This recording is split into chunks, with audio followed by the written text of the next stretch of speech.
some simple palm muting exercises that you can do. Okay, very simple. It's not too difficult. 5 and 8. Okay, so just palm muting those top notes. And then we're going down and we're going to do a pull off. Hammer on, pull off. So you're going to let that bottom string ring out. Palm mute. We're going to do it 3 times. And then we're going to bring it down string. Same thing. And then we're just going to go with the pinky on this one. Okay.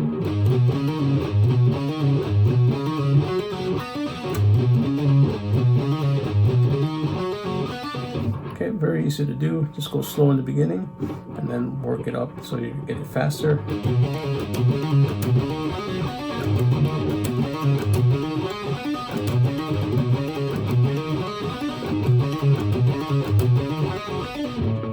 Let me know if you want tablature for that, or if you got any comments, let me know in the section below, and I'll be happy to assist you. All right, bye.